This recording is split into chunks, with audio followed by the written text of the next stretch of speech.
রাত তখন 11টা। হঠাৎ চারপাশে আগুন। নিহত 6 বছরের শিশুর পিতা বিলাপ করে বলছিলেন তিনি শিশুটিকে ঘুম থেকে তুলে বের করে দিয়েছিলেন, কিন্তু কাগজপত্র নেয়ার জন্য ঘরে ঢুকে ফের বের হয়ে শুনেন দগ্ধ হয়ে মারা গেছে শিশুটি। এ সময় তার আরেক কন্যা সন্তানও নিখোঁজ হন।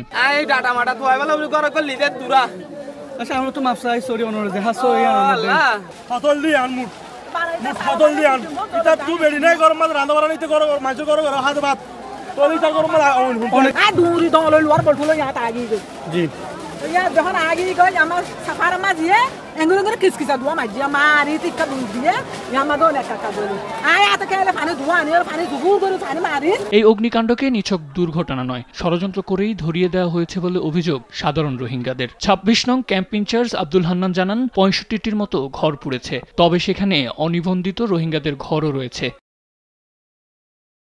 সেটা হাউসহোল্ড করেছে, তার মধ্যে নতুন আসা রোহিঙ্গা যারা রেজিস্ট্রেশন এখনো নাই এরকম কিছু ঘরও আছে। 53টা বোধহয় রেজিস্টার্ড আর বাকিগুলো রেজিস্টার্ড না। টোটাল এফেক্টেড পিপল যদি বলেন যে ফ্যামিলি ওয়াইজ সব মানুষের সংখ্যা যে অগ্নিকাণ্ডে ক্ষতিগ্রস্ত তাদের সংখ্যা 350। দুর্গত রোহিঙ্গাদের আপাতত খাবার ও বিভিন্নভাবে থাকার ব্যবস্থা করা হচ্ছে বলে জানিয়েছে ক্যাম্প ইনচার্জ কার্যালয়ের কর্মকর্তারা। তাদের সকালবেলা আমাদের ওদেরকে বিস্কিট দেওয়া হয়েছে, প্রত্যেক পরিবারকে 1 কার্টন করে বিস্কিট দেওয়া হয়েছে, যেটা যে ফর্টিফাইড বিস্কিট, যেটা এনার্জি ফর্টিফাইড বিস্কিট খাবার পাবে। আর ওই যে ধ্বংসস্তূপ যেটা আছে এটা আমরা সব পরিষ্কার করাচ্ছি লোকজন দিয়ে, আমাদের টোটাল টিম কাজ করতেছে। আর মেডিকেল সাপোর্ট দেওয়া হচ্ছে, মেডিকেলের টিম আছে একাধিক টিম।